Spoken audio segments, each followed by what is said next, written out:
নমস্কার, আমি ডক্টর শক্তিক গঙ্গোপাধ্যায়। আজকে কথা বলবো যে প্রেগন্যান্সি প্রথম 3 মাস বা 12 থেকে 14 সপ্তাহের মধ্যে আপনি কি কি করবেন বা এর ইম্পর্টেন্স কী বা কি করণীয়। এই যে প্রথম 12 বা 14 সপ্তাহ ধরা হয় যে first day of last menstrual period, যে লাস্ট যে পিরিয়ডস হয়েছিল তার ফার্স্ট ডে থেকে ক্যালকুলেট করা হয়। আগে একটি ভিডিও আমি করেছিলাম যেখানে বলেছিলাম যে ব্লিডিং হলে ফার্স্ট 3 মাসে বা 12 থেকে 14 সপ্তাহে কি করবেন। আজকে ইন জেনারেল কথা বলবো যে যখনই প্রেগন্যান্সি টেস্ট পজিটিভ হবে এই প্রথম 12 to 14 উইকসে আপনার কি ম্যান্ডেটারি বা কি অ্যাবসলিউটলি নেসেসারি এই ফার্স্ট 3 মান্থস অফ প্রেগন্যান্সিতে। প্রথমেই অবশ্যই যেটা বলবো যে যখনই প্রেগন্যান্সি টেস্ট পজিটিভ হবে অবশ্যই একজন গাইনোকোলজিস্ট বা অবস্টেট্রিশিয়ানের কাছে ভিজিট করা উচিত। ভিজিটের পরে যে প্রথম যে কাজটি দরকার সেটা হচ্ছে আলট্রাসাউন্ড করে দেখা উচিত যে প্রেগন্যান্সির লোকেশন, যে ইউট্রাসের মধ্যে প্রেগন্যান্সি আছে না কোনো অ্যাবনর্মাল সাইটস বা যেমন ফ্যালোপিয়ান টিউবস বা যে অন্য কোনো অ্যাবনর্মাল সাইটে প্রেগন্যান্সি লোকেশন আছে কিনা, না নর্মাল লোকেশনে। যদি নর্মাল লোকেশনে থাকে তাহলে হচ্ছে যে বাচ্চার ফিটাল হার্ট রেট বা হার্টবিট এসছে কিনা, তার সঙ্গে অ্যাসোসিয়েটেড যে ইউট্রাস বা ওভারিজ বা ডিম্বাশয় বা জরায়ুতে অন্য কোনো টিউমার বা সিস্ট কিছু আছে কিনা, তো এটা হচ্ছে ফরমোস্ট। এরপরে আসছে কিছু ব্লাড টেস্ট দরকার। অবশ্যই আপনার haemoglobin values, blood sugar, thyroid status, এইগুলো অবশ্যই প্রথম 3টে যেটা খুবই ইম্পর্টেন্ট, যে হিমোগ্লোবিন কত আছে, থাইরয়েড স্ট্যাটাস ঠিকঠাক আছে কিনা, যে থাইরয়েড লেভেল কম না বেশি দেখতে হবে, ব্লাড সুগার ভ্যালুস আপনার ঠিক আছে কিনা। ফোর্থ যেটা হচ্ছে যে কিছু যেমন আগে টেস্ট যেমন হচ্ছে যে ব্লাড গ্রুপ, অবশ্যই এটা আগে জেনে রাখা উচিত যে আপনার পজিটিভ না negative blood group. Negative blood গ্রুপের অনেক ইমপ্লিকেশনস আছে, তাই জন্য ব্লাড গ্রুপিংটা অবশ্যই প্রেগন্যান্সি প্ল্যান করার আগেই জানা উচিত। না জানা থাকলে ইমিডিয়েট প্রেগন্যান্সি ডিটেকশনের পরেই ব্লাড গ্রুপ জানা উচিত। তার সঙ্গে থ্যালাসেমিয়া স্ক্রিনিংও যেমন এখন বলা হয় যে আগেই জেনে রাখা উচিত যে থ্যালাসেমিয়া কোনো রকম ট্রেট বা মেজর কোনো থ্যালাসেমিয়া আছে কিনা। যদি না জানা থাকে তো প্রেগন্যান্সিতে অবশ্যই এগুলো আমরা স্ক্রিনিং করে নিই। তার সঙ্গে kidney function test, liver function টেস্টও করা হয় কিছু ক্ষেত্রে। এরপরে আসি যে মেডিকেশনস আপনাদের ফলিক অ্যাসিড অবশ্যই যখনই প্রেগন্যান্সি ডিটেক্টেড হবে, ইভেন প্রি কনসেপশনাল যখন থেকে আপনারা ট্রাই করা শুরু করেছেন তখন থেকেই ফলিক অ্যাসিড দিনে একবার করে 5 mg 5 মিলিগ্রাম করে ফলিক অ্যাসিড প্রত্যেক দিন একবার করে খাওয়া উচিত। এবং প্রেগন্যান্সি ডিটেক্টেড হলেও সঙ্গে যদি আগে থেকে না শুরু করে থাকেন তাহলে সঙ্গে ফলিক অ্যাসিড শুরু করা উচিত। এরপরে আসছে কিছু মেডিকেল কন্ডিশনস, যেমন হচ্ছে ডায়াবেটিস, থাইরয়েড বা প্রেশার, বা আগে থেকে যারা ডায়াবেটিস, থাইরয়েড, প্রেশার এগুলোর ওষুধ খাচ্ছেন তারা কি করবেন।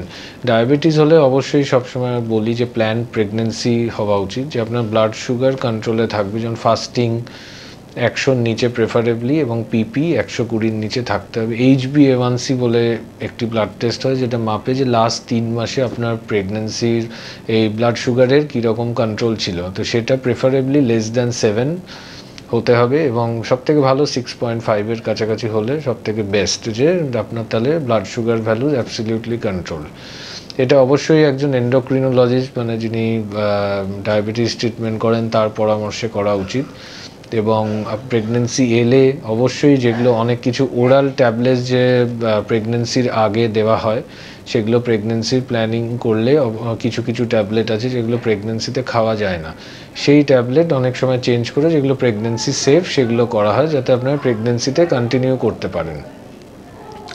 নেক্সট আসি থাইরয়েড যারা আগে থেকেই থাইরয়েডের মেডিকেশন চান, হাইপোথাইরয়েড, তো যারা আগে থাইরয়েডের ওষুধ খেতেন ধরুন 50 বা 750 খেতেন তাদের 75 করতে হবে, ধরুন যারা 25 খেতেন তাদের সেই ডোজ ইনক্রিজ করে 50 করতে হবে।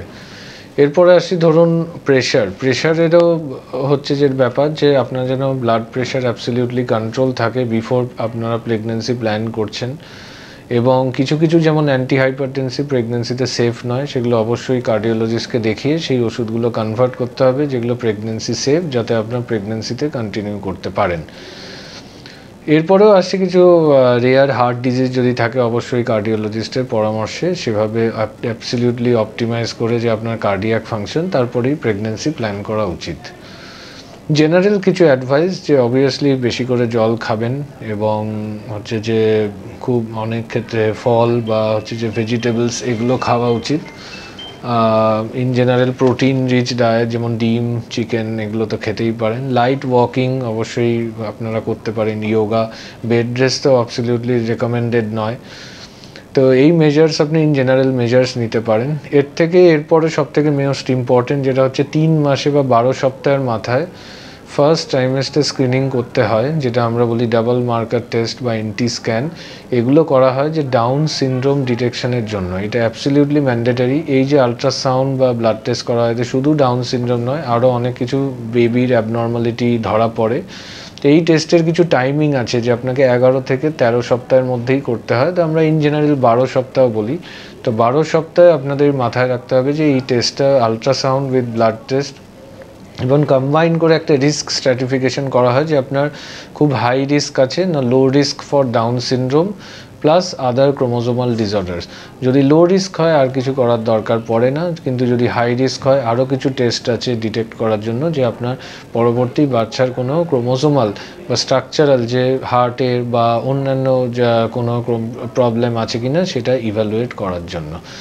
So in summary, first trimester is very important. আপনাকে যেমন অবভিয়াসলি ফলিক অ্যাসিড খেতে হবে, এবং প্রপার আলট্রাসাউন্ড, যেমন এই বললাম যে ফার্স্ট ট্রাইমেস্টার আলট্রাসাউন্ড তো অবশ্যই জরুরি, এবং তার সঙ্গে হচ্ছে মেডিকেশনস ফর মেডিকেল কন্ডিশন, যেমন diabetes, thyroid, hyper tension, pressure বেশি হয়ে যাওয়া। তো এই মেডিকেশনগুলো যেমন আপনাকে অ্যাডিকুয়েটলি খেতে হবে, যাতে এই মেডিকেল কন্ডিশনসও কন্ট্রোলে থাকে, এবং অবশ্যই এই মেডিসিনসের জন্য যাতে বেবির কোনো ক্ষতি না হয়, কারণ এই প্রথম 3 মাসেই হচ্ছে বেবির যে স্ট্রাকচারাল যে সব অর্গানস ডেভেলপ হয়। তো এমনই ওষুধ খেতে হবে যাতে এই মেডিকেল কন্ডিশনসও ঠিক থাকে, তার সঙ্গে হচ্ছে যে আপনার ব্লাড সুগার বা প্রেশার এগুলো যেন কন্ট্রোলে থাকে। ফলিক অ্যাসিড খাওয়াটা অবশ্যই জরুরি, এবং সব থেকে লাস্ট ইম্পর্টেন্ট হচ্ছে এই ফার্স্ট ট্রাইমেস্টার স্ক্রিনিং বা এই 12 সপ্তাহে টেস্টটা করানো। তো আশা করব এই যে ইনফরমেশনগুলো দিলাম আপনাদের হেল্প করবে, যে ফার্স্ট 3 মান্থসে আপনারা কীভাবে প্রেগন্যান্সি কেয়ার নেবেন। আপনাদের আরও যদি কোনো কোয়ারি থাকে তাহলে আপনারা কমেন্ট বক্সে জানাতে পারেন, তো আমরা যথাযথ উত্তর দেওয়ার চেষ্টা করব। নমস্কার।